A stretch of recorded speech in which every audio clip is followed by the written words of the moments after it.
already. Yeah. This meeting is being recorded. Can you close the door real quick?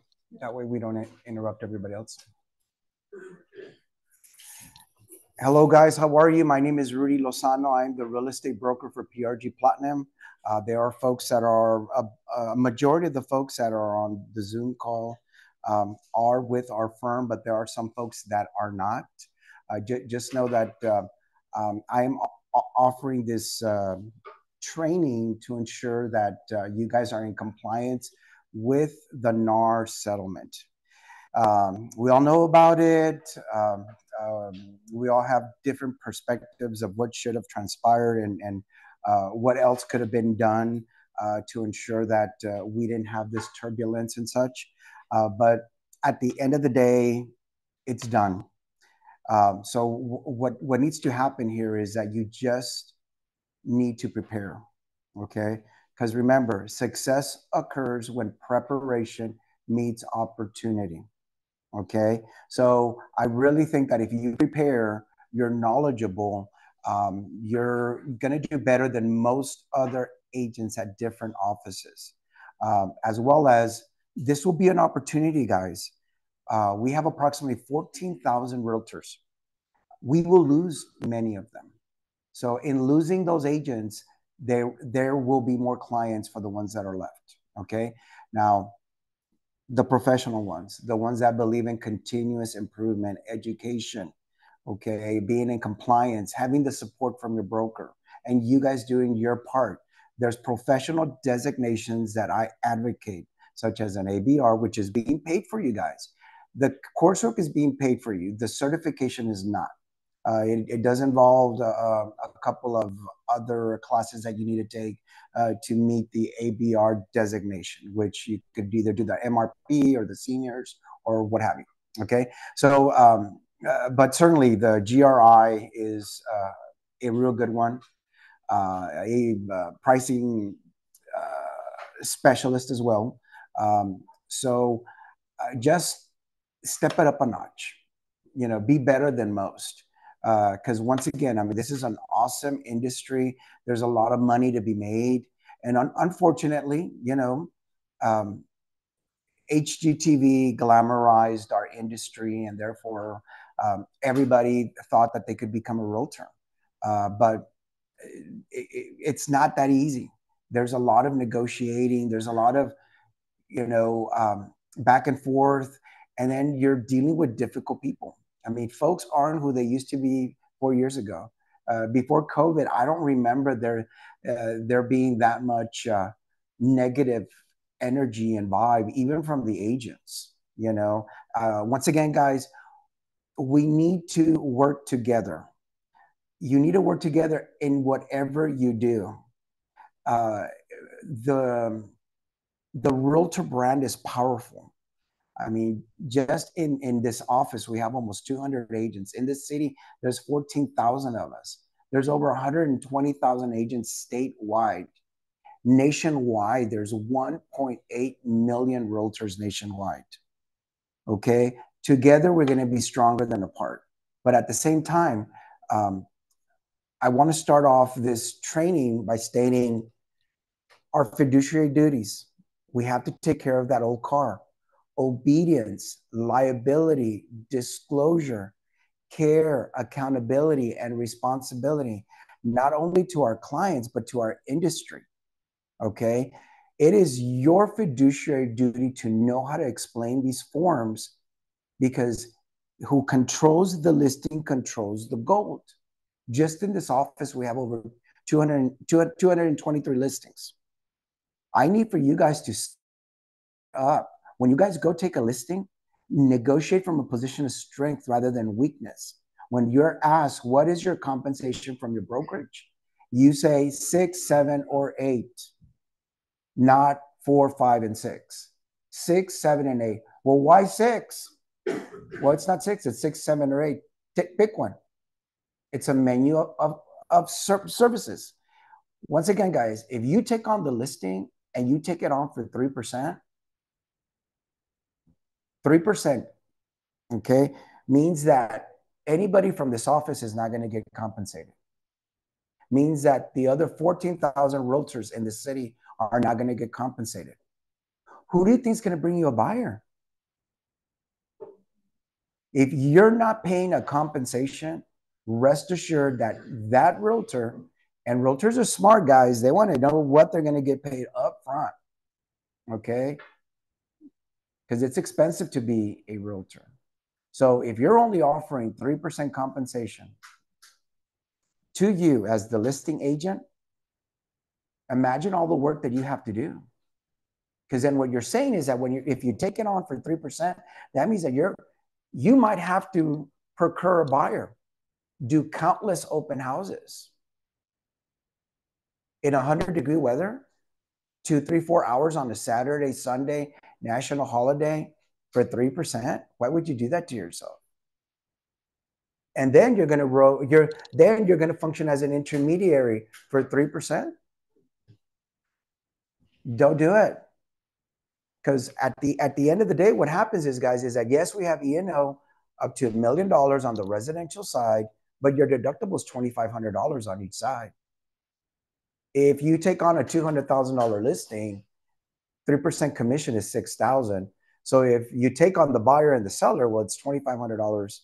In the event that there's a huge dispute and both the buyer and the seller sue you, you're gonna have to pay two deductibles, $2,500 and $2,500. That's already $5,000, and you did all that work for for $6,000 or 3% commission on a $200,000 deal. Don't do it. Don't do it. Okay. The right thing to do is you need to put your armor on, and you need to put it on every day. Because we all do different things for the things that we believe in. I believe in our industry. I believe in helping the guy that's bringing the buyer and doing our seller a favor, full compensation plus a bonus. That's what I believe in. Okay? Because it's 100 degrees outside. And if your house is sitting there not offering full compensation, you're doing your seller a horrible injustice. You're doing yourself a horrible injustice. So do not take on any listings without talking to me first if you're not going to be collecting 6, 7, or 8% commission. Because then it's only going to be you. You're not going to be able to bring in your 200 people that work in this office to help you with open houses and marketing and social media boost and all that other stuff. You're on your own. You're in the middle of the ocean with a little paddle. Don't do that to yourself. You need to collect full compensation so that way you mobilize your team, which there are 200 people here, and then the rest of your team happens to be the other 14,000 realtors in this city, regardless of company or brokerage. We all carry the realtor brand. We're all business associates. We work together, not against one another. If you have a listing in Castroville, which, that's a hot market, and let's say somebody's going to work for Microsoft and they're from California and you work in shirts, don't you want to just log on in your home or in this office to find out what the inventory is in Castroville without getting in your car and driving around that community? Because it's no longer small, guys. It's getting bigger by the day. Okay? That's what the multiple listing service does, is it allows us to share the inventory throughout the city of San Antonio and the surrounding areas. We all work together as a team. PRG might have a listing and your buyer might be working with somebody from Keller Williams or Remax or whatever. But it's two agents working together for the benefit of their respective client. You have the listing, but you need to compensate whoever's bringing you a qualified buyer. It's common courtesy. It's broker cooperation, right? And because they're bringing a highly qualified candidate, they need to get compensated accordingly. Because the worst thing you can do is offer 2.5, and then all of a sudden that buyer ends up, because they're going to pass tons of builders on the way there, offering 6 and 7% commission to the realtor, Furthermore, they're offering a 3.9 or a 4.9 rate, offering to pay all closing costs, as well as buy downs, washer, dryer, refrigerator, sprinkler system, and all that. So you see, guys, if you don't know the inventory, one of your main responsibilities is to be the market expert. And even though you're not familiar with, let's say, Seguin or New Braunfels or whatever, you need to study the market before you take on that listing. And you better know every house that's in that marketplace. You better know who's paying commission, full commission, who's paying a bonus, who isn't paying anything, who's offering closing costs, prepaids, buy down. You need to know dollar per square foot. You need to know the new home inventory. That is the duty of an agent. A seller is contracting you to market their property, and you being knowledgeable falls in the competent. You must be competent. There must be competency when you take on a listing. You have to be geographically competent. You could lose your license if you're not. Okay. And furthermore, if you don't know how to do a CMA, guys, we're going to be offering starting next week on Mondays. We're going to help you with CMAs because I know that things are tricky. Things are changing by the minute and by the day. CMAs on Monday, contracts on Tuesday. I will continue NAR training on Wednesday, as well as there's going to be a financing class every Thursday because you guys need to know about CMAs, pricing a property correctly, readjusting the price. If you go live with a property and you do not have a contract within 7 to 10 business days or 2 weekends, that is a clear indication that the market has rejected your price. You have to revisit the price with your seller. Mr. Seller, you're off in left field. We need to get that listing on under 400,000 or under 200,000, whatever the case might be. Okay. Or there's a property that just sold this morning that brought us our dollar per square foot down, which means that we're overpriced. We're needing to readjust the price. So because the appraiser is going to use the comparable from today as his pillar comparable. So we need to revisit the price and lower it. That way we're competitive. Because either we do it now or we do it once we go under contract. The appraiser does his report. He's going to reference this comparable, and you're going to realize that we're off in left field. Okay. Price your properties ready for sale. That is your fiduciary duty to your seller. Of course, to market it excessively as well. Bring in another agent, whether it be from this office or from the surrounding area. But contracts, guys, you guys need to know about FHA, VA, USDA, conventional, farm and ranch. You need to know the concessions of each program. FHA, max 6%, VA, max 4%, conventional, depending on how much money you put down, 3%. If you're putting less than 20%, over 20%, it's 6%. If you're putting over 25%, it's 9%. On USDA, it's also 6%. On the DSCR loan, where normally an investor puts 20 to 25%, they allow 6% in concessions that can be used for prepaids and closing costs and buy downs. You have to know your loan products. We're not expecting you guys to be loan officers, but you have to provide advice and opinion to your client of what route you're needing to go or for your seller. Okay. NAR training will continue, guys, through the end of the year. Okay. I have made it my personal commitment to ensure that you guys survive. Not only survive, but thrive and are stronger than other folks. Because there's agents right now sitting at home, not knowing what they're going to do. And they will probably exit the marketplace. You guys have this beautiful building. You have your compliance manager sitting here right next to us, which is Clint. Man, before I even approached Clint, he had already read all the paperwork, guys, and studied it. And he and I are in tune. And he's been sitting here for the 3rd day in a row. And he'll probably be sitting here tomorrow as well. Okay. So once again, we have to know what we're doing to be able to give you the guidance and support that you guys need. So that way contract per contract, family per family. We're helping you guys make the best business decisions for yourself so you guys can retain your commission and therefore remain profitable. And if you remain profitable, you're going to make it, right? But if you cannot negotiate for yourself, you need to bring us in and we need to help you. But just so you guys know, on the listing side, because you're responsible to 200 agents, the commission is 6, 7, or 8. I'm not saying it's just 6 because we're not price fixing, right? But our company philosophy is to do it at 6, 7, or 8. There's a menu of services that we will provide you.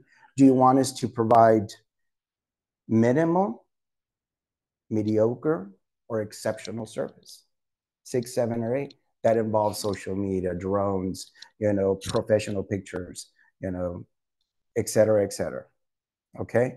So once again, it starts with the listing. Okay. We need to make it easier for an agent in this office or the other 14,000 other realtors to bring us, to encourage them to bring us their qualified candidates. Okay. Conversely, when a seller tells you, well, can't you do it for 3? Because, I mean, can't the buyer pay for their agent? No. That's not my take on things. Where do you work? Oh, I work at whatever, USA, Exxon, or whatever. Okay, well, if you were told that you needed to work for the month of July, and then at the end of the month, they're going to tell you that they're not going to pay you, would you do it? Nobody shows up 40 hours a week and expects zero compensation, or for that to even be an item of discussion. The only industries that we work and do all of this work with the hopes of being compensated is as a lender and as a realtor. Everybody else gets prepaid, or it's already outlined. Therefore, what you guys need to do is do what an attorney does. The number one thing, if you want to guarantee success, is have a buyer's orientation. And if you don't know how to do one, it's on our online university offered through David Knox on how to conduct a buyer's orientation. It has a step-by-step checklist of the things that you want to cover, where you're exposing them to your value proposition. These are the million things that I'm going to do for you. I'm going to get you pre-qualified, coordinate you with the lender, home inspection. I'm going to do your walkthroughs. I'm going to be there at closing with you. I'm going to negotiate repairs. I mean, there's a lot of things that you guys do. Okay. So once again, you need to have a checklist of things that you guys do for them, as well as why they need to sign your buyer's rep agreement. Okay. They don't have an option, guys. You don't have an option. You either represent the seller or you represent the buyer. And the only way that you represent the buyer is if they sign your short form buyer's rep agreement or your long form buyer's rep agreement. Okay. So selling value is key. So real life, open house on Saturday. You're there for 4 hours. What happens? What usually happens? I mean, you hope and pray that somebody walks through the door, right? First and foremost. But, they might not like that house. But at that moment, you work for the seller because you're an agent in this office. But if you take them to go see the other 3 homes, a smart realtor at an open house, like I said, knows the inventory, is the market expert. Oh yeah, we're looking more. This is a 3-bedroom, 2-bath. We're looking more for a 4-bedroom, 2.5-bath, master down. You need to know that, because what you need to do is say, hey, I get off in 15 minutes. I need you to sign this short form, which is required paperwork from TREC or TAR, and that will allow me to expose you to those properties. Okay, it's an agreement that's required that I disclose to you that I'm going to represent you and negotiate for you on those 3 or 5 homes. Okay. The agreement is for today, or we could just do it through the weekend or for a week or what have you. Okay. And it does state that the compensation is 3%. I do not recommend that you guys on the short form open yourself up to telling people, I'm going to show you 3 homes and I'm going to charge you 50 or $100 per house. Don't do that to yourself. Okay. Don't do it. There's already a showing service that will do that. Okay. But that's it. They open the door, they go in, they go out. No discussion is had, and enough said. They're not giving advice and opinion. Okay. So, and I don't know how they're going to be impacted really. It's a service, but you can't show unless you create a client relationship. So stay tuned on that one. I'll find out. But I recommend that you put on there 3 to 4%. Okay. But remember how the forms work now. Hey, I'm going to expose you to these next 3 to 5 homes that would be a better fit for you and for your family, meets your needs. I'm available for the next couple of hours, for the next couple of days. It's only for 24, 48 hours. My compensation will be 3 or 4%, whatever, or up to 3 or up to 4. Okay. Hit the space bar and type that in if you need to. And then what ends up happening is that the first thing you need to tell them is, hopefully you have done your research in advance where you know what the compensation is going to be. Okay. Because then one of the conversations that you're going to have is, hey, I'm going to try to collect the compensation from the seller first, from the builder first, and then the difference will be your responsibility. Okay. So with that being said, let's start our journey. I need you to sign right here. And with that, make sure you have your information about brokerage services. It is still a requirement. Every time that you meet a prospect, a client, it doesn't matter who, buying, selling, residential, ranch, commercial, whatever, you must get an information about brokerage service signed. Hey, I need you to sign these 2 forms. At that moment, you're going to use the short form because you just met him at a open house. Okay. But don't discount your service, guys. Don't do it. Don't do it. We are a transaction company. Our goal is to keep you profitable. We're not a discount brokerage. Anybody that walks through that door needs to have 12 to 24 months of experience or needs to come in where somebody's going to mentor them.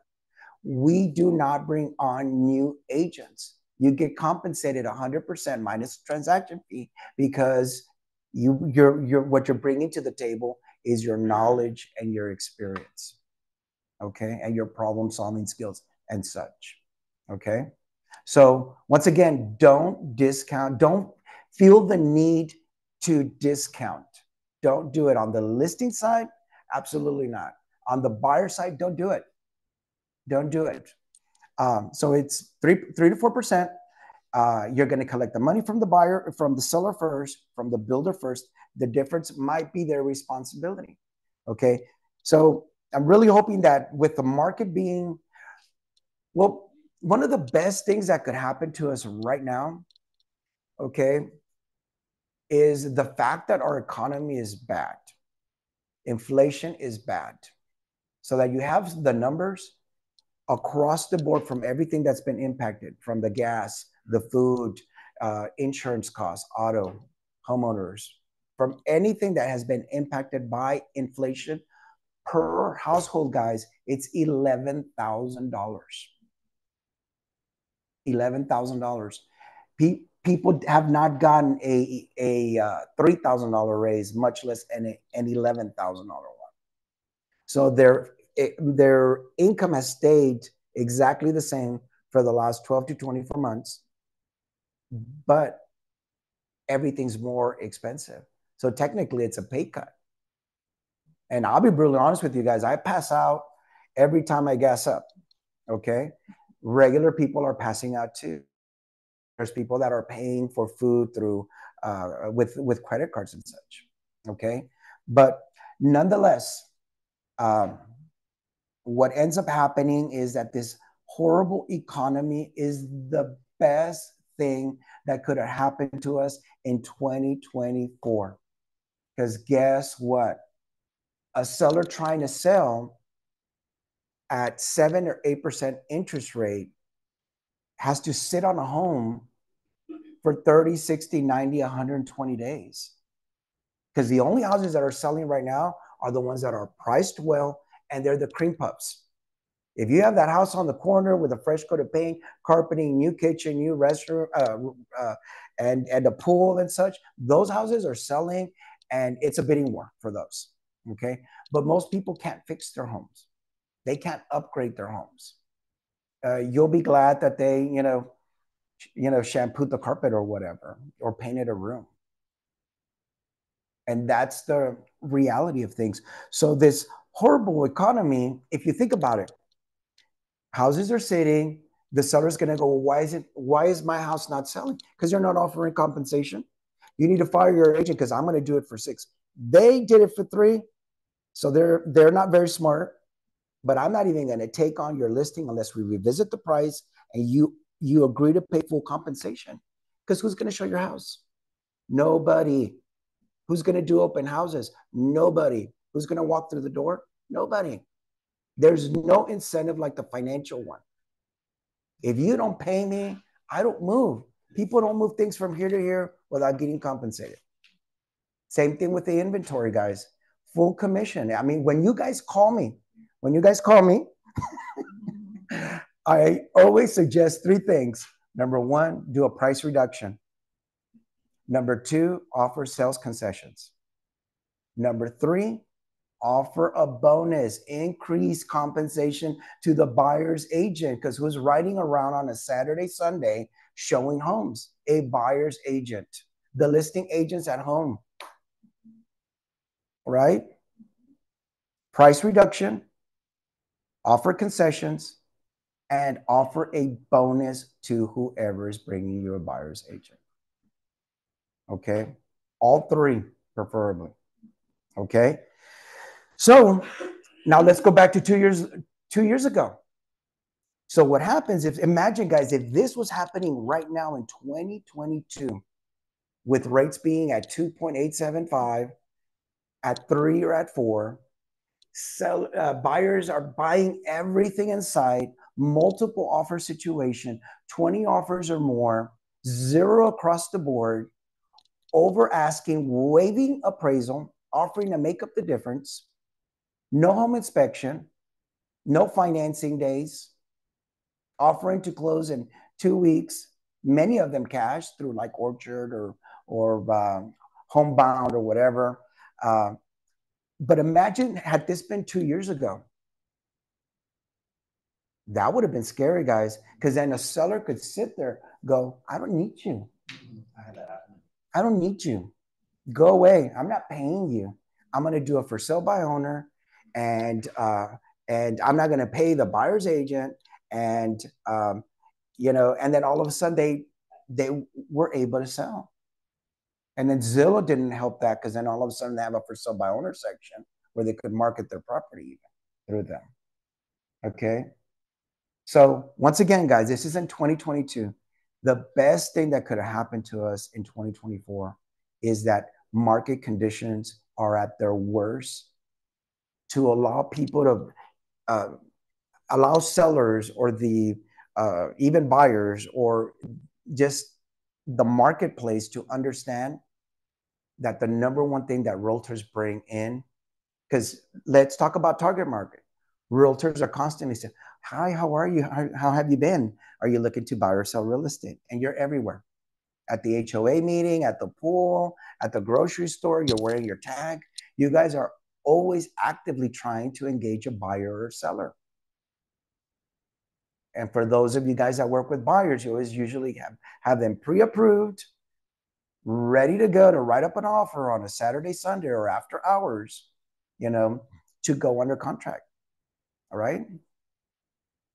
So once again, guys, we're very lucky that this economy is right now is our best friend.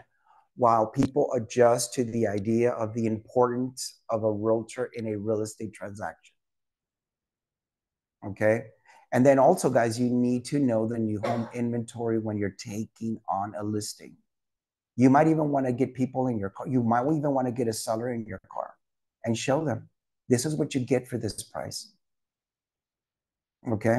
And all the incentives, or have that with you, or pull it up on your phone. Hey, they're just 2 blocks away. I'm sure you've driven by and walked by, right? They know, but they want you to tell them something that they want to hear. So at that moment, you need to call it spade of spade, because then otherwise what you're going to do is you're going to take on the listing at 3%, or overpriced, and then you're not going to get any contracts, and you're going to get terminated anyways. At that moment, it's your business, guys. We're just here to support you. At the end of the day, you guys decide who you get to work with or not. If a seller's being, their attitude's horrible, or they're being unrealistic, it's okay to say, I'm so sorry, I'm not going to be able to help you. Every comparable in this area is selling for under 400,000. Where you're getting 600, I have no idea. Okay, but good luck with that. Okay, I'm telling you, the data that I'm using, a realtor relies. Why do you think that there's a penalty, guys, for you not to update your listings within 48 hours? Because an appraiser might be sitting there waiting for you to close out your transaction so that he could use it as a sole comparable. That is the importance of a realtor to an appraiser. Okay, the market data. Okay, so I covered the short-term version, the short-form version of the buyer's rep agreement. Now I want to cover the long form. Okay, so on this one, I really recommend that you do 3, 4, or 6 months, depending on who they are. If they're your relative, still write them up for 6, because you never know. Okay, guys, and if you guys, when you do your buyer's orientation, make sure your people leave with your business cards. They know that you work Saturdays and Sundays or after hours, and that one of their responsibilities is that if they drive by a for sale by owner or any other listing, is that they need to call you or text you. That way you guys can do the research on that property. And furthermore, if they ever walk into a new home community, they better have your card with them. Okay, bless you, bless you. So, because that is one of your duties, is that you will expose them to the new home inventory. But there's some times where they don't want to bother you. There's nothing coming up in the area, and all of a sudden they expand their search, and then all of a sudden they're wanting to give you a $50 gift card because they forgot that they signed this buyer's rep agreement. Okay, so certainly write it up for at least 3%. And then on new construction, guys, I have up to 5 there, but do 8. Do 8 and explain to them that when they ask you, why is it 8? I said, well, I don't know if you're going to find a house today, or I'm going to be on this long journey with you, finding land, finding a land lender, having a price out, a septic and a well and utilities for you. And then custom home builders. And then, I mean, it takes time, guys. I have a real good friend of mine they just finished their house. It's almost 24 months. It's $1 million home, yes, but it's on a hill away from the city. Contractors never got there, or they never got there when they said they were going to get there. And it's taken them almost 2 years to finish that home. So give them that example. I don't know if you're going to find a spec today, or you and I are going to be working with who knows how many contractors, vendors, and custom home builders for 12 or 24 months. So the maximum allowable compensation on a TREC loan, which is 8 paper loans, FHA, VA, USDA, conventional through Fannie and Freddie. The most common products, guys, the maximum allowable compensation is 8%. Okay? Anything above 8% is considered usury or whatever. However, If you do lot, vacant land or unimproved land, farm and ranch or commercial, there's no limit. What about the permit? There's no limit. That's off grid. TREC loan means a paper. Majority of the transactions close FHA, VA, USDA, and conventional. Okay? Everything else, it's off grid. There's no limit. We have been involved in this office alone where the compensation was like 12% on a commercial deal. Okay? Farm and ranch development, whatever. There's no limit. Okay? But for the normal consumer, let them know that housing and urban development, right, has given guidance to A paper lenders. It's up to 8%. They can Google it if they want. Okay.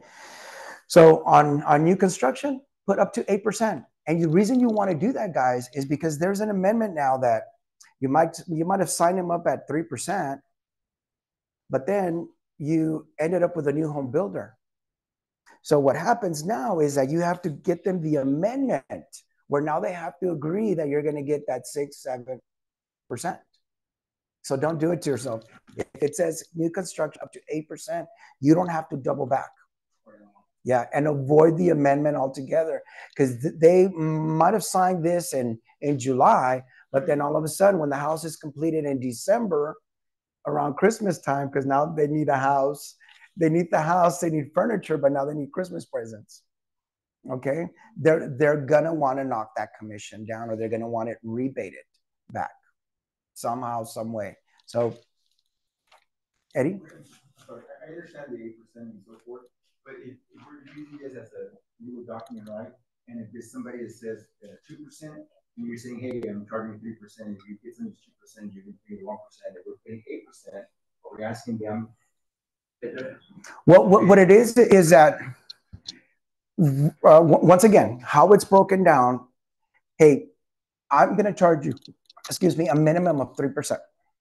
I'm going to try to collect my compensation from the seller first or the builder. Any difference will be your responsibility. Okay. Now, if you take them to new construction and you take them to 4 builders, 1 offers, we all love that one that charges 1, right? 3, 4, 5, 6, and 7, and they do decide to go with 6%. Okay. And your agreement says 7. Well, it says up to 6%. You don't have to collect 1 more point from them. That is going to be your business decision. Okay. But what I'm trying to do is put you in a position strategically where you're not having to double back and expose this the day of closing. Because we had somebody the other day that tried to do it. And guess what Pulte Home said? Send me your buyer's rep agreement, where it states that they're going to make up the difference. Because the lender needs to know about it too.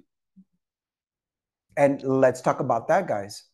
The reason why you need to know your financing products is because if you think about it, real estate commission, appraiser, surveyor,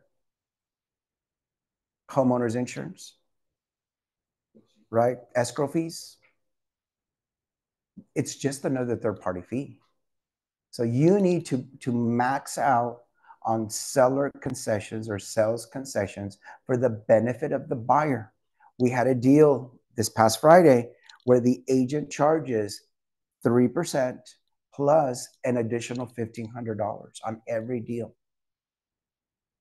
He has it as part of his buyer's rep agreement. Well, that deal involved the seller paying $10,000 in closing costs. We collected that $1,500 from the closing costs for his compensation.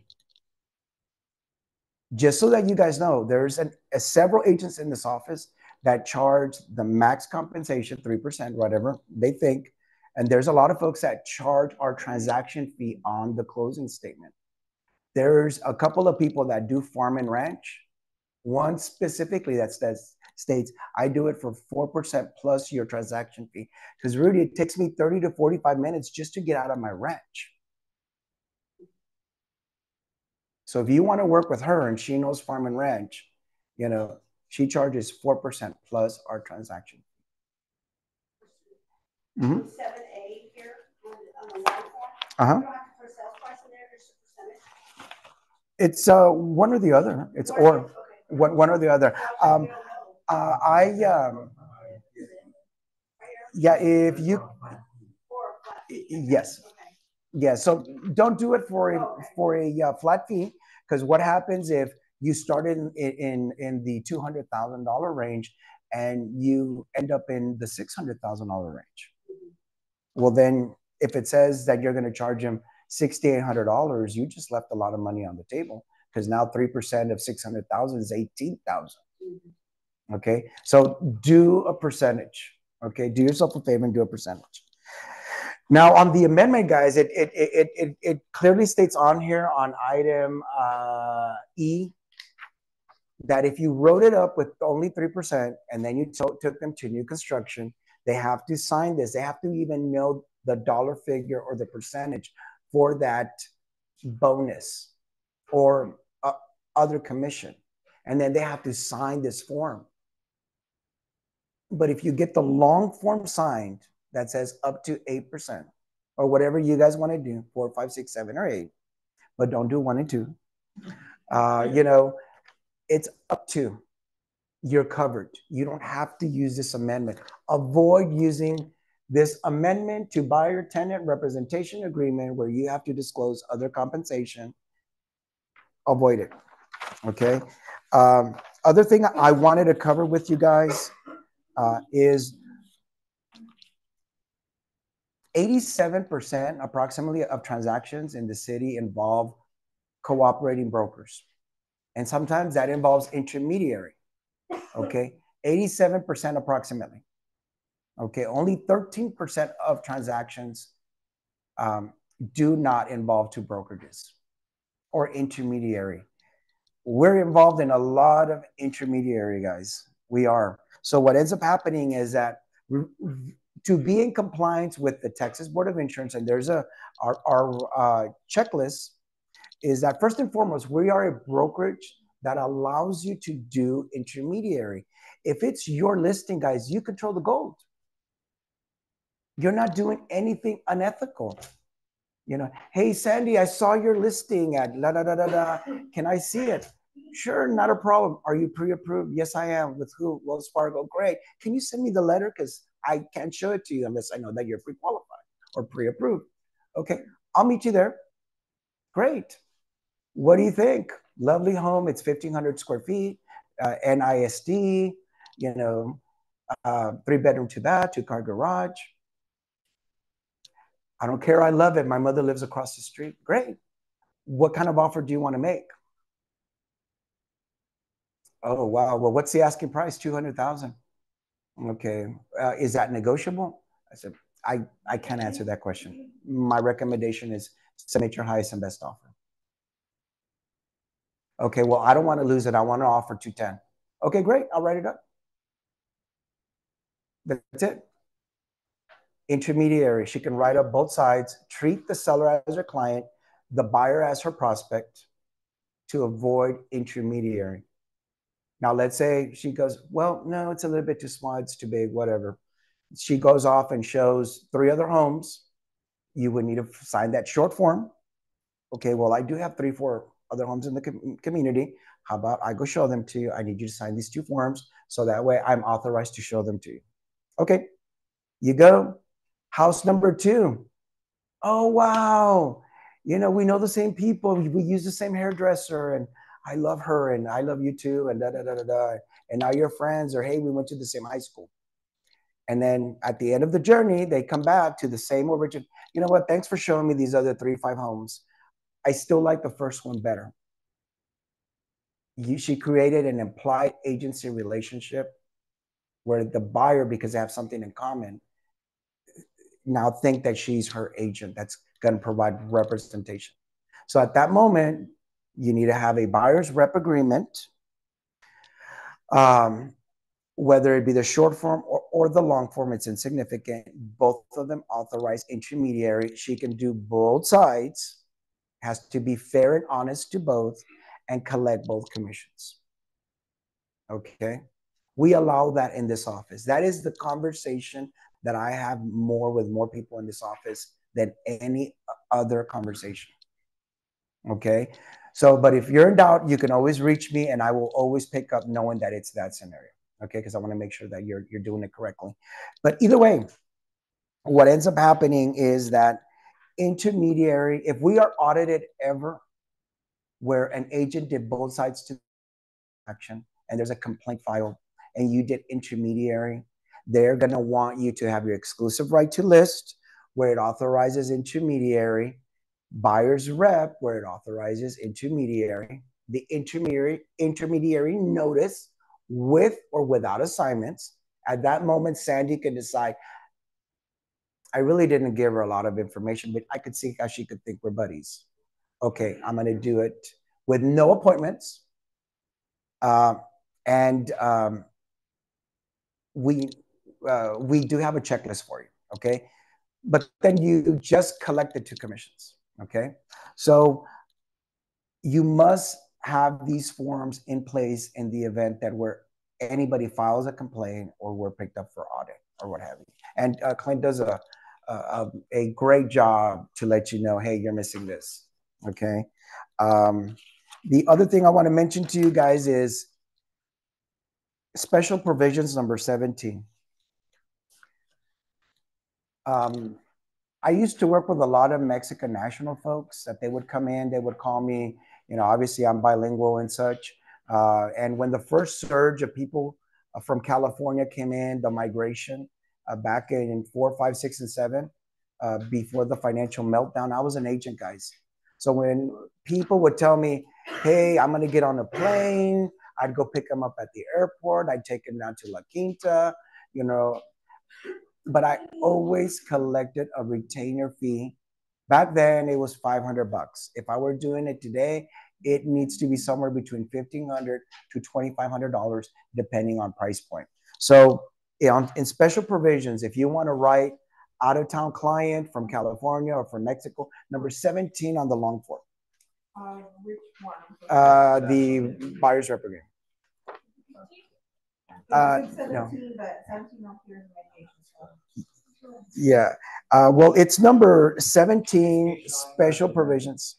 Uh-huh. Page 4 or 5 of 1501.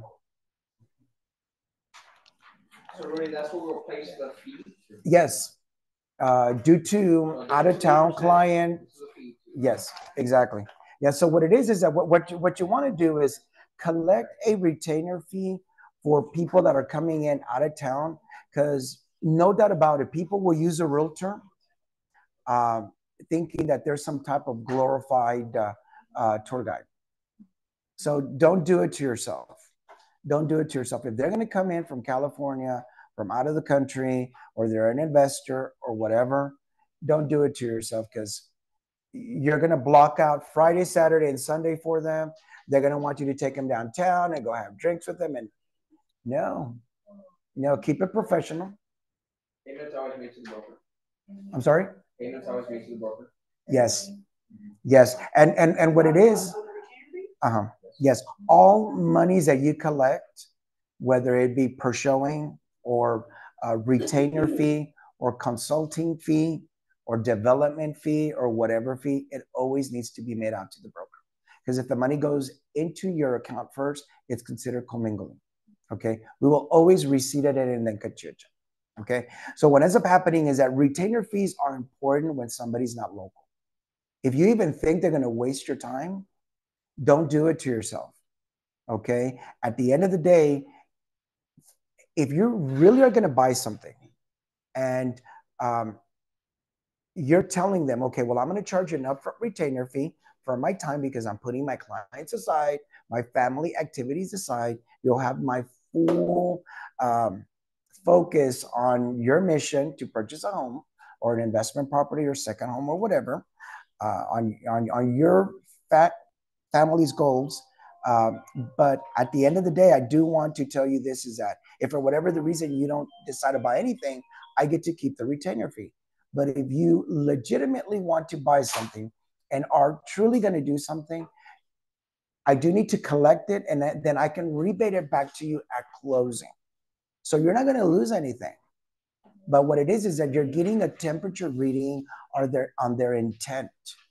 Okay. So once again, are you some type of circus poodle and you work for the city of San Antonio tour guide and da da da da da? Don't do that to yourself. You guys are real estate professionals, okay? Because an attorney doesn't work on your file without collecting a retainer fee. And then he comes back and says, hey, I'm going to see the body of work that needs to be done, and then he'll give you a price. But I'm going to take you from here to there. But if your crazy husband gets all crazy or crazy wife, and then there's 6 more months or a year of other things to do, well, then there's another price, okay? So once again, hey, I collect a retainer fee up front for services rendered because I'm putting clients aside for your benefit because you're coming from out of the country or from out of state. And if you buy something, it's prepaid, but if you buy something, I'll credit it to you at closing. There's no loss to them. But at that moment, you're going to realize if they're tire kickers or they really need a glorified tour guide. Because realtors are the first ones to get people in their car, not even get a pre-qualification letter or a good funds letter. And then all of a sudden, you're exhausted on Sunday and didn't even collect for your gasoline. Don't do it. Don't do it. Collect a retainer fee. Okay? It's authorized by our brokerage. Okay? Well, it's part of your compensation at the end. Yes. Okay. I know we touched base on this before. We can set a square invoice to the prospect. We can. We can. Yes. Just let them know. Yes. Create an invoice, get it to us. We'll send it out and yes, secure the money before you start your showings. Yes. Can we create a standard template? I believe that there is one for like property management and stuff. I would call it retainer fee for professional services or consulting services, right? Whichever, potato. We're going to collect the money for you, but we need to know about it. Okay. So yes. Does anybody have any questions till right now? So you have buyers rep, you have the 3%. But the institutions at the other side, right? And I suppose you have to say to your clients. I think that's a bit of a difference. Or paying. Absolutely. The way that the buyer's rep agreement is written, and I think I've mentioned this already, is that the money will be collected first from the seller and the builder. Any difference is the responsibility of the buyer. Okay. Yes. So let's talk about compensation now. You can collect a retainer fee. Plain and simple. That's authorized. The maximum compensation that you can put on there for, let's say, new construction, it's up to 8%. You can even collect 8% on the existing marketplace. Okay. But at the end of the day, don't put less, put more, up to a certain figure. And then certain folks are for them, it's not negotiable. 4% plus my transaction fee. This is what I charge. Are you good with it? And if you're not, I might not feel comfortable taking you as a client. Because guys, not everybody in the future will have down payment, closing costs, or commission. That's the reason that when you're taking on a listing and talking to a seller, and David Knox talks about that. I'm like, Mr. Seller, when you bought this house, had you had to pay for the compensation, would you have been able to purchase this house? Well, no, it was 30 years ago. We had small children. We were part of the military and we didn't have any money. And Well, what makes you think that the family that's going to come buy your house is going to have money to pay for compensation? Because remember, guys, the compensation is part of the price already. A lot of folks think that it's an additional cost or an expense, but it isn't. Make your seller understand that it's already included in the price. And we talked about market conditions. Builders right now are doing major price reductions, paying closing costs, paying buy down, giving you the awesome rate, washer, dryer, refrigerator, and everything else. And in their price, even though they did a major extensive price reduction, it still includes your compensation. So if it's already included, why would you give it away? Okay, know your worth, guys. Know your worth. A builder will gladly pay you. And what sellers are going to find out very quickly is that they will pay too. If you want to be in California or in Chicago or in Florida or transition to assisted living before the end of summer, hey, in a couple of days, it's July the 4th. You're going to blink, it's going to be August. And you've already signed an agreement to enter the facility, or you need to start your new job. What do I need to do? You need to compensate whoever's bringing the buyer. Don't avoid the question. Okay, it's the pink elephant in the room. If you don't, Mr. Seller, if you don't pay, nobody's going to show your house. Your house is going to sit. Okay, be that stronger agent that points him in the right direction that secures the listing. Because remember, guys, there's crappy people out there taking on listings. The listings are somewhere off in left field. And there's even some brokerages out there that offer like $699 to list your home. The guy makes him go get a Home Depot combo, house for sale from Home Depot as well, red and white. And then he even has on there limited listing services. You have to negotiate the offer directly with the seller. Rudy, that's terrible. Rudy, at that point, isn't that a violation of fiduciary duty? Yes, I think so. I'm sure the guy has tons of complaints against him. Yes, just because you guys discount your commission on the listing or the buying side doesn't excuse you or from upholding your fiduciary duties. Okay, because remember what a fiduciary is. You take care of others. You take care of their money.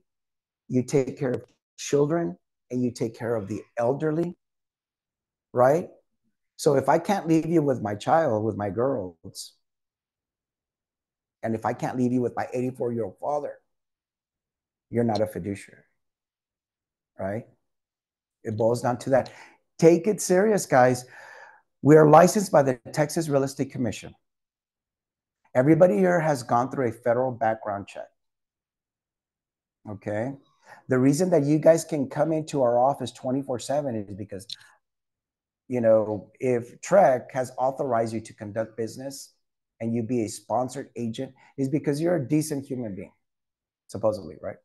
So, but at the end of the day, no doubt about it, if you're involved in fraud, misrepresentation, that is horrific for consumers and our society and consumers, the Attorney General of Texas is a person that's brought in to enforce the occupational code.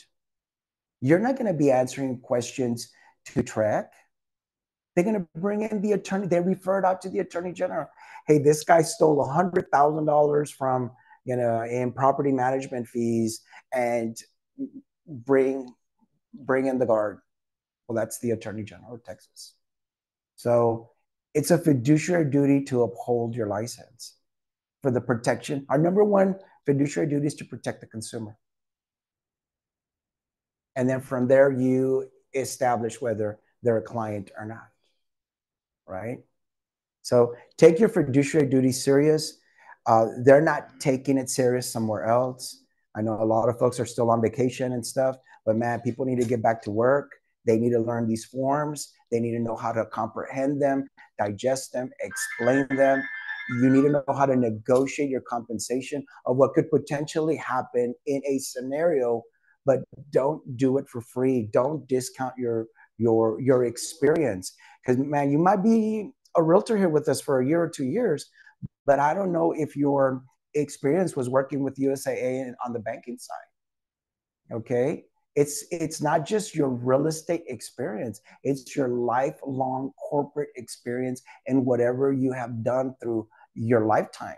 Because we're not a firm that has a lot of young people. Most of the people here, are mature, are accomplished, have owned multiple businesses, are involved in different things. You have to protect our industry. Okay. So once again, preparation, opportunity, you will be successful. This is part of the preparation, but you have to continue it. Okay. As well as an opportunity. We will see a lot of people leave. They're not ready. They're not ready. They don't have the support that they need, from their brokerages, from their team lead. They don't even know where to begin. I'm seeing a lot of stuff online going like, oh my God, what am I going to do? Da, da, da, da, da, da. Well, I know what I'm going to do is I'm going to teach and coach and train and continue to mentor you guys here daily, weekly, monthly to ensure that you guys can thrive in this marketplace. It's not that difficult. All you have to really do is show up. It's all going to start to become SOP, standard operating procedure. Will you take a cut on your commission? I'm like, I can't do that. I can't make that decision. I don't know if I'm going to show you one home or if I'm going to show you, all of Alamo Ranch where there's like 300 homes. I can't do that. Will you take a hit on your commission to list my home? I said, I can't do that. It's 100-degree weather out there. Just to do an open house, I'm going to ruin my makeup and my nails and my hair and, my car's going to stink. No. And who's going to come out here and see your house, on the 4th of July? You expect me to work July the 4th? No. Know your worth. Imagine what they're going to take away from you if you all of a sudden decide that if you can't even negotiate for your own commission and for your own livelihood, you have no business taking on a listing. Because the moment that contract comes in, I have heard more stories and I've done it myself. Mr. Seller, how can I take on this listing when I can't even negotiate for my commission? That when somebody sends me an offer, you think I'm going to do a good job for you? No. I take great pride in what I do. I'm a real estate professional. I have the years of experience, and you cutting commission is detrimental to the sale of your home. Guys, furthermore, apples to apples comparison. An appraiser into the future will have to make an adjustment because this particular seller with their agent decided not to offer compensation. Sold. Concession. Commission. Oops, this guy didn't offer commission. They're going to have to make an adjustment because it's no longer an apples to apples comparison. So I can't list your property for $200,000, because $6,000 of compensation isn't included. I would feel comfortable doing 194. Well, why 194? Because all of your neighbors, everybody in this community offered full commissions at 6%. And it's a $200,000 sales price. So 3% of that is 6. So when I do my CMA, I'm going to have to do an adjustment and remove that compensation that because you didn't offer it or because you're not offering it. Okay. Remember, guys, it's included in the price. And if you take it from the price, I have to lower the price. Yes. Same thing with concessions. If you don't want to pay concessions, you don't want to pay compensation, the appraiser will have to make an adjustment downward to make it like the subject property. Okay. So once again, those are the kinds of things that we're going to be covering on Monday, our first day, on CMAs and listings, on Tuesday, contracts. We'll start off with FHA first, and then FEA USD on a different week. Wednesday will be NAR training. And then, of course, Thursday, we'll start doing financing. Guys, it's all interrelated. It is. So I know that there's a lot of options, guys, on brokerages and stuff. But remember this, and I don't like to toot my own horn. I am where I am because I've always had a quest for the knowledge. I always want to help people. Okay? So what ends up happening is that has taken me to the point that I have an insurance license. I have been selling insurance, whether it be auto or property or disability, homeowners and stuff, into the 90s. Here recently, I got my license back in 2008. Okay. I'm a mortgage banker. I've been in banking since 1995. I've been a mortgage processor, underwriter, loan officer, mortgage broker, and everything. I've been a real estate broker. I got licensed in September of 2000. September will be the beginning of my 24th year. Okay. In the 90s, I worked for housing and urban development for 2 years with Mr. Michael Casey, attorney at law. I serviced 36 counties. Okay. So once again, guys, when you're asked about your broker, I'm not just a broker. I'm an insurance broker, a real estate broker, a mortgage broker. I'm a notary. I've been a notary for, as far as I can remember. Okay. And guys, I haven't even mentioned that I have a college degree as well. I'm 12 hours short from getting a master's degree, but I decided to get a master's in real estate, in practical knowledge and experience. I've been in the trenches with you guys. Okay. I go to my closings. I'm involved in the community. I'm just not some poster boy, for some company. I care about each and every one of you. I want to make sure that you guys survive and thrive and are successful. I need you to be better prepared than for what's coming so that you guys can do well. This is a wonderful industry. It's impacted my life tremendously. I live a wonderful life thanks to real estate and mortgage and insurance. But you have to take care of business. Don't forget about the quest for knowledge every day. You're only as good as you were yesterday. Okay? Because if you stop learning, it's over. You have to continue learning because technology, softwares, the marketplace changes every day. In this case, our industry is under attack. The only thing we could do is prepare, right? And go in it with a smile and knowing that you guys have our support. It's not just me, guys. It's Mr. Clint, it's Christina, it's Alejandra, even Keith back there, Melissa. You have an army behind you, okay? So fight for your industry, fight for your commission. You guys are worth it, and take it step by step, family by family. Do the best possible job you can. Do it exceptionally well. Take pride in your body of work, and because when you close, guys, I mean, love to get that paycheck, but that smile and that you impacted people's lives, man, that's an adrenaline rush. Okay, that's what we live for kids and their smile in their rooms, all right? Or for folks to start their family. What we do matters, so take it serious, be better than most.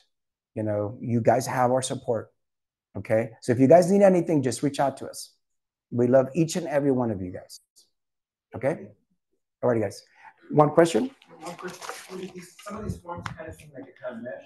Can you just go over like when you want us to use these forms? Some kind of seem like they're kind of. Very briefly, it's not a problem. Exclusive right to list. You will not take on a listing at a discount rate, 6, 7, or 8%. And here you want us to kind of work with the A section? Yes.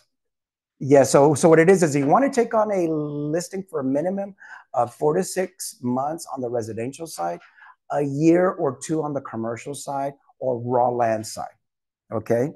And then, of course, the compensation needs to be at least 6%. So that one is for listing, correct? 6, 7, and 8%, exclusive right to list, okay? And like you said, you want us to do the A section where we want to be able to offer compensation to the buyer.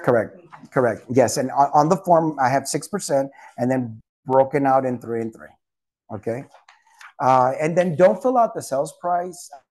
I'm sorry, don't fill out the dollar figure, because if your sales price adjusts downward, okay, it's already a percentage. And so it's easier to do that.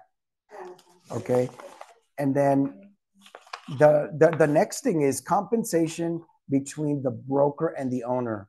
This one has to do with for sale by owners. Do not take your client to a for sale by owner without having this form signed.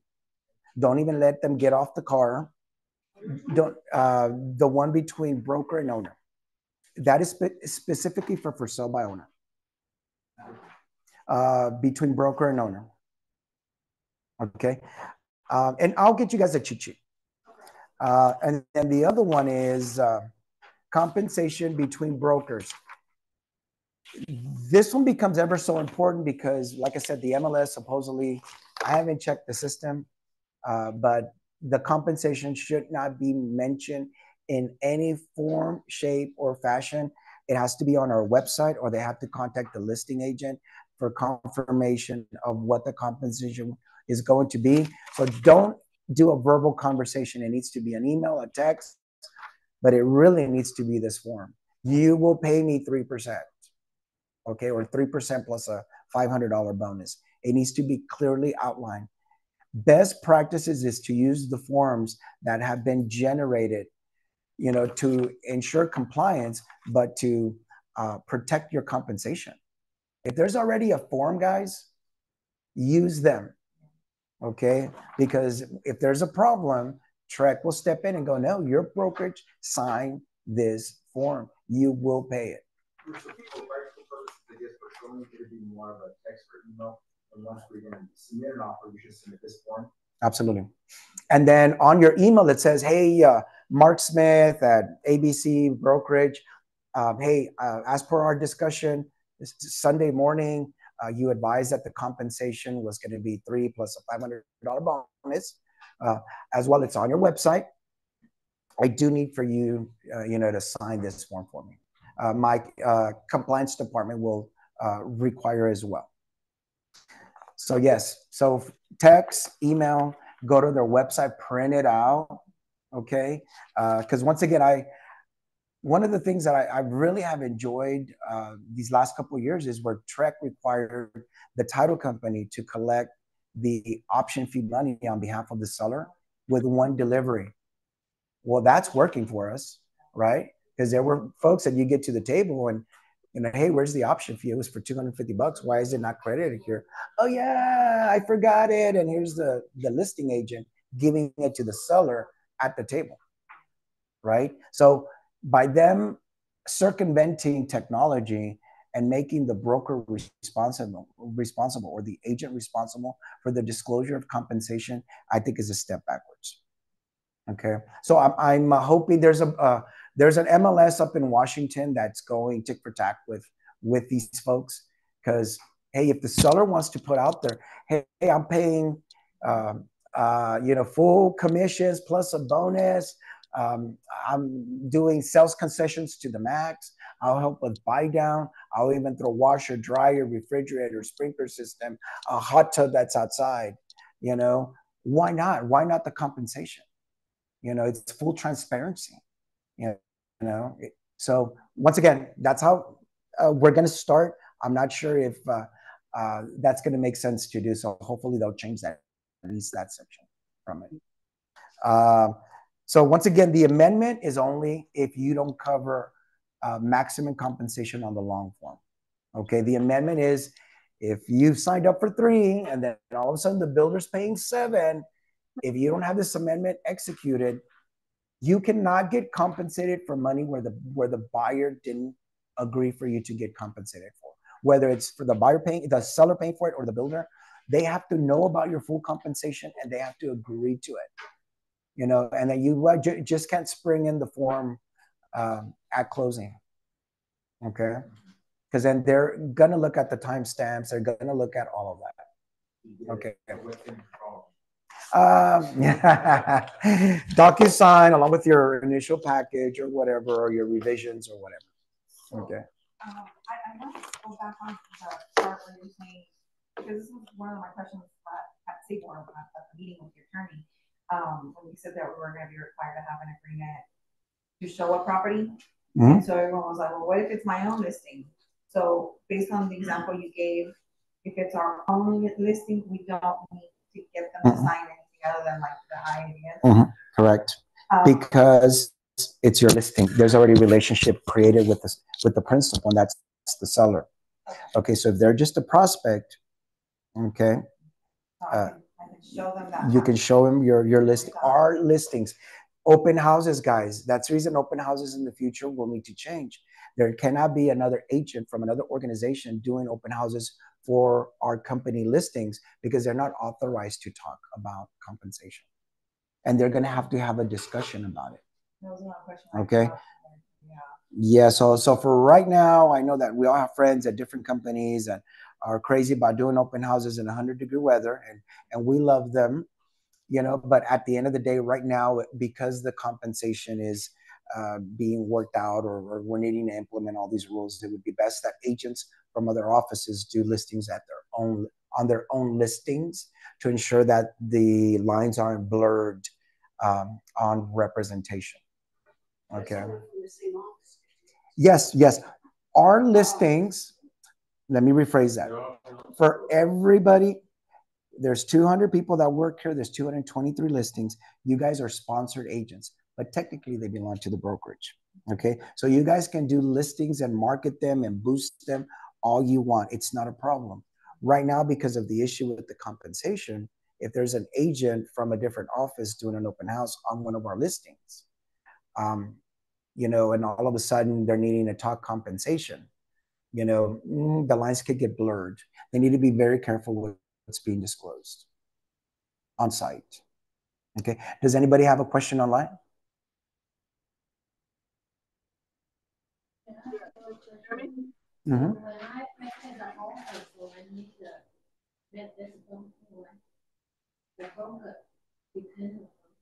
Between the brokers, yes. Yes. Yeah, to nip it in the bud and as confirmation of the full compensation that will be paid in the event you had a conversation or a text or an email. If you have time, can you enlighten me or us a little bit about what happened maybe to Debbie when the MLS said one thing and I think this was just more informational? Well, yes. Well, what it is that we all have templates. Okay, there was an incident in the office that somebody posted on social media. You could see it on our private page. So what ends up happening is that we all have templates. And then on her template, she already had 3% commission. The offer was presented. It was accepted. It was the listing agent's responsibility to go, hey, you know, I saw, you know, the commission page where you put 3, where that's not being offered. As per MLS and my listing agreement that supersedes the contract, the seller only agreed to pay 2%. Okay. And then, but it's because her template already had it imported in there. So the listing agent fought on it because the exclusive right to list said whatever 5, and he was paying the buyer's agent 2, and then he kept 3 or whatever. But the only way to backtrack on that was, my advice to her was, can you call Sabor, talk to the MLS department, and see if they can track the history on it, that he went from 3 to 2. And that wasn't the case. From day one, it was always 2. Okay. So like all the agreements state, you must collect it from the buyer or the builder first. Any difference that you want to collect has to be collected from the buyer. So in that case, the buyer wasn't prepared. This was maybe 2-3 days before closing. And I want to say it was a VA buyer or whatever, cash poor or whatever. So she didn't want to collect it from the buyer. She made a business decision, you know, not to collect it from the buyer. So we can always do less, just not more. Correct. Or if not, you need an amendment, because if the builder's offering more, right? So that's the reason your long form or your forms do need to have a max amount that can potentially be paid, and you can adjust downward. It's easier to adjust downward than to adjust upward, okay? Because then there's other conversations that would need to be had. But if you have to do an amendment, it's going to be less. No. No, we just won't. I mean, you don't have to do an amendment for the compensation to be less if you're going to take less. Okay. But if you're going to take, if the seller is paying more, or you want to charge more because here it's been a year of or 2 years of construction meetings and everything, and you want to increase compensation, hey, Mr. Buyer, I just can't do this anymore at the pace that I'm going to get paid in 6 months or whatever. At that moment, you would need to have that discussion. They have to agree to the additional compensation. Okay. Anybody else? So how does I keep hearing you say like up to the price that you can get compensated, but how does it actually play a role when it's like a builder bonus? Because it's included in we're saying up to like a 5% commission, but because it's two separate numbers. Like one is like, okay, 5% commission plus a bonus. Well, just know that it will never be more than 8% combined. The bonus is included in the percentage.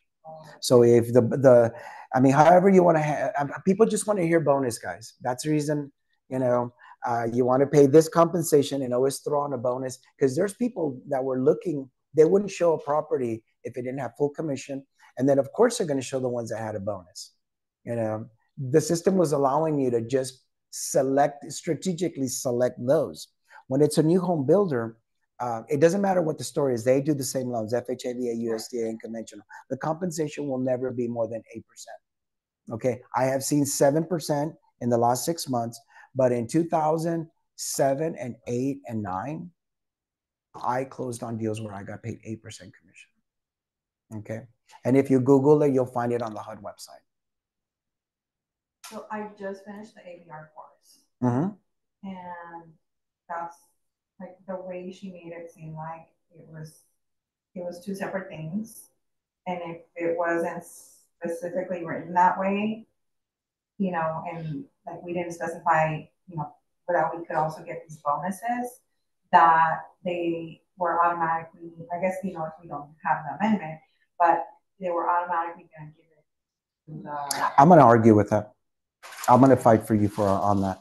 I completely disagree. If the maximum percentage of compensation is 8%, it's how you skin the cat. 5% plus a $3,000 bonus, it's still less than 8. 7% commission plus another $3,000 bonus. Let's say it's a $500,000 home, right? People, there are different trigger figures. Price reduction, price improvement, same thing, right? It's the same, and I'll fight for you on it. Yeah, because they made it seem like you're going to have to go back to your buyer and get them to sign that they're okay with you getting this bonus. Otherwise, if they don't want to sign that you're going to get that bonus, it belongs to your buyer. No, what ends up happening is that on the loan form, if you look at it, it doesn't break out the bonus. It has a percentage in there. It doesn't break. Now, on the amendment, it does, because all of a sudden, the reason you're amending it is because they're offering more compensation or a bonus. But if you do it on the long form and put the maximum amount of I couldn't read it because I was trying to. I know, but it's not broken out. So what it is that if you're going to ask HUD to step in and go, well, what do we care? Bonus, whatever you want to call it, trip to Hawaii, whatever you want to call it. At the end of the day, the compensation can't be more than 8%. Okay. What bucket you put it into is insignificant. Patricia had a question. Patricia? Hi, Patricia. Can you hear me? Hello, hello. Can you hear me? Yes, ma'am. Okay, I had a question. We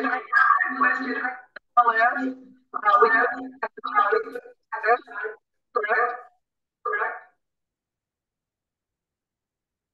You're breaking up, Patricia. I know. I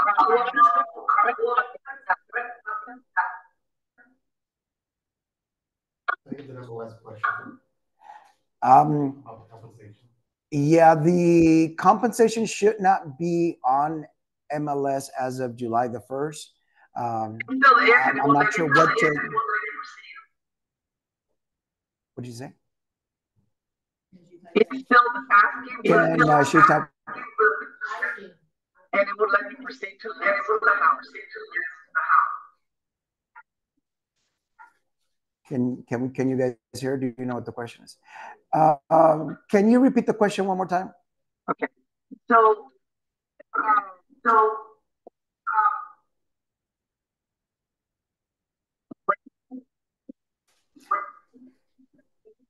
Patricia, I am so sorry. I'm gonna have that class tomorrow, and I am gonna have some notes from the different questions that have been asked. If you want to jump on a call with me in the next 20 minutes, I'll be more than happy to discuss that with you. But it's cutting out too much. Okay. You want to mute her? Anybody else have any questions? I'd rather they type them in if it's Zoom. Yeah, they're going to have to call you, or it's going to have to be on our website. It just boils down to that. So imagine if it's the cream puff, on the corner lot, freshly remodeled. We will, but we're going to just refer them to you. Just kidding. We will. But once again, it's just one of those things that it will be on our website. You're going to have to upload your listing agreements very early on. If you take on the listing today, it has to be in within, I think now it's 5 days, but let's say 24, 48 hours. We have to know about it. So that way we have either an Excel, we upload that to our portal or to our website. And then that way it's published there. Yes, starting supposedly, yeah, on the 1st. Yeah, so if you take on a listing, you need to upload that agreement ASAP. Okay, and if it changes, you need to let us know. If you will upload it to the portal, we'll see it. We'll see it when you create it. So they're not allowed to post anything under agent remarks about it. They're not supposed to. Nothing having to do with compensation. You can't do associated docs with broker instructions. No, it cannot be an agent remarks, general remarks. It just can't be listed at all. That would impede or hinder a buyer is really silly, in my opinion. I mean, I just don't agree with them. Well, we can do it on the personal website. Right? Yes, you can, or on the broker website. Yes. So does anybody else have any questions? I have one last one, sorry. Okay. So the short form, the short 1 day, whatever time period. So, or can we do a long term on this one? I would start with the short form just to secure the prospect and convert them a client. Yeah. Okay, and once they see your value on the house 2 or 3, and they realize that you're good and that you're nice and that you're gonna fight for them, well, then at that moment I would convert it to the long form. Yeah, because once again, it actually also outlines your fiduciary duties as well as your what you're responsible for and what you're not responsible for. Right, that's what I was thinking. Okay. Can we just stay with the short one? But... I wouldn't recommend it. I would actually convert it to the long form, and you can wait till you have them under contract and then send them the form in its entirety. Okay. Yes, sir. I'm so sorry. No. For the under agent remark, can we put our company website so these for them? You can. Yes. Question. For all current contracts, for all current management agreements, they're still active. Yes. Once again, guys, any agreement that is presently executed and has an expiration date of the future, they have to be respected. Now, if they do expire, my recommendations to you at that moment, update your forms as well to ensure that you're 100% in compliance. But if your agreement doesn't expire till December, I wouldn't touch it. The seller is already contractually obligated to keep the listing with you. The last thing you want to do is give him an out by saying, oh, you must sign this, or what, but I didn't want to list with you anymore, or I don't want to work with you anymore. Don't do that. We have to respect current active agreements in place like a lease, right? We have to respect the lease. So if it's currently listed, I got one. Is MLS going to go in and take that compensation information out of those listings? They're supposed to wipe it out. It's not even supposed to be an option, and they're supposed to go through every one of those listings, the remarks, and remove anything having to do with compensation. It's silly. It is.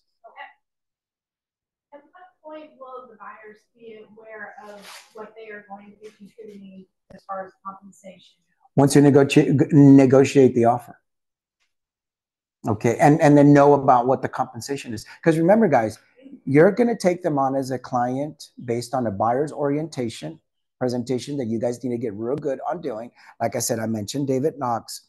One of the things that you're going to have to do is mention to them, now, Mr. Buyer, okay, to ensure that our day is as productive as possible, and our time and our journey is as productive as possible based on what you're requesting from me, is if there is ever a listing where the compensation is your responsibility, did you want me to include those in our journey? Are you going to be okay compensating my fee? Because that's what this agreement, outlines.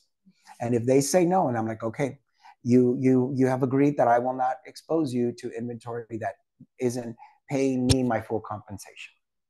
Okay, so it's something that you're going to have to dictate on how you're going to conduct business. But certainly asking them, do you even want me to expose you? There's 10 houses in Stone Oak.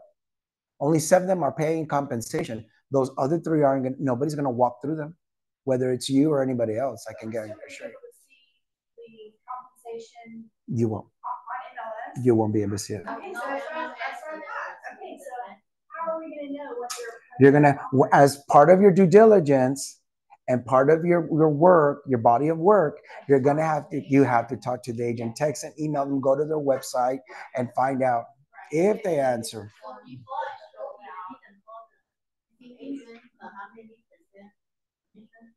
I'm not sure if that will be something that probably they can arrange through showing time as well. And when they send you the instructions and the alarm code, full commissions plus a bonus or whatever. That's an idea.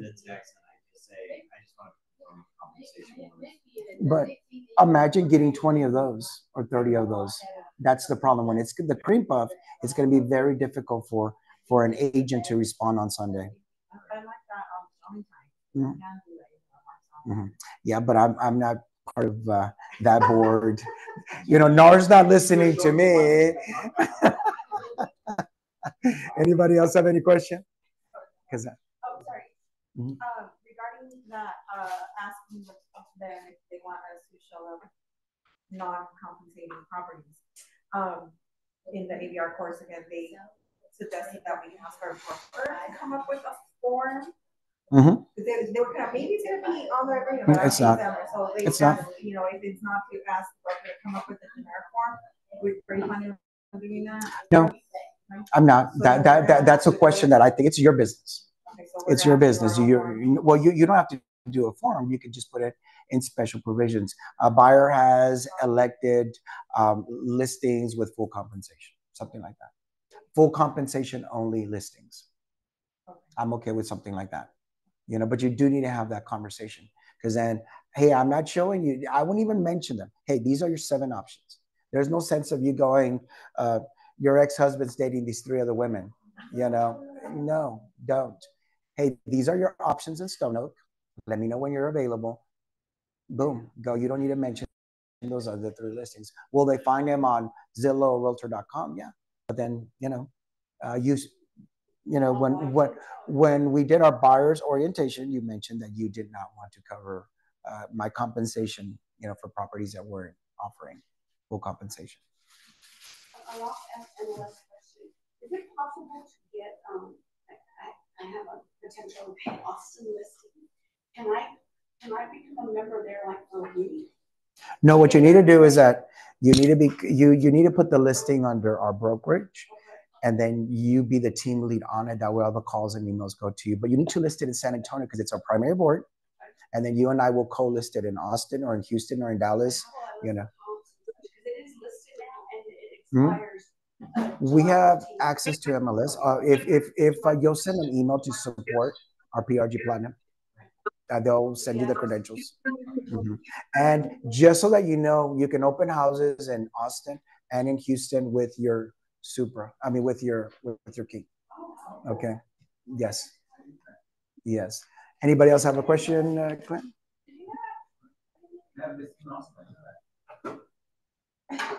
Yeah.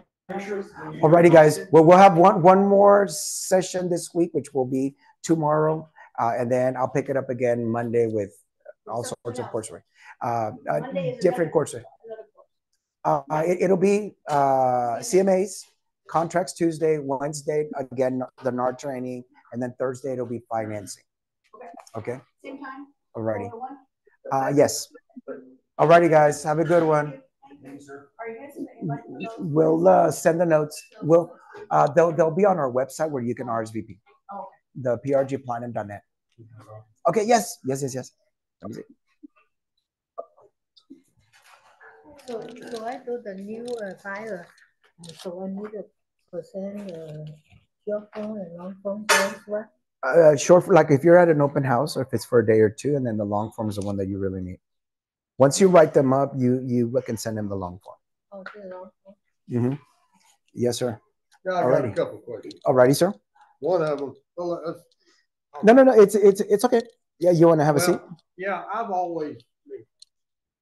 I hate buyer rep. Never use it. Mm-hmm. Now it's a requirement. I understand that. So I mean that's on the long form and special provisions. And I write in there, either party may terminate at any time. Absolutely. With notification. That lets them out. They're not absolutely trapped.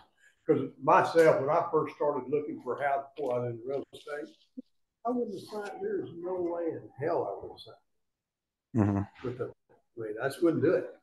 I don't know the guy. So yeah, so what ends up happening is even on the let me see. Even on the I just want to give anybody now so they don't take their time. Let me see. And I do that on listings. Either party may terminate at any time, but 6 months on, they fire me tomorrow. What I do is on listings, because there's a lot of work that you have to do before you even go live and have expenses. But if they early terminate for some silly reason because they want to use their cousin, I always put on there an early termination fee. I don't need that. Okay. On the protection period, I put 0. Okay. I've never been screwed. Only been doing 24 years. So I will allow you to conduct business the way that you want. If you want to do those things, I'm okay with it because you work by referral only, I would imagine, and it's folks that you know. I've got a surgeon that's golly, when he came in, he's got a dad-in-law. So I gave him 35% discount. Mm-hmm. And then he's going to build a really nice custom home. But he bought one just to get set up. Sold him a 930 the other day. 625. Couple of years, he's going to probably build a $2 or $3 million house. Mm-hmm. I'm not going to sell it, charge him to sell the house he's got. Now, he's going to put it on the market here in a few days. I've done some of those, but that's not my business to do that all the time. But I'm going to charge you 3%. I'm going to advertise the hell out of it, and the buyer agent gets 3%. You have a problem with that? No, not at all. Okay. You can conduct business your way, but what I'm trying to do is for the folks that want to discount or they think that they have to discount, I'm trying to get people to negotiate from a position of strength into the future rather than weakness. Yes. No, it's fine. I'm good. I'm good. I just want to be sure that it's all right. Yes, sir. All righty. Thank you, sir.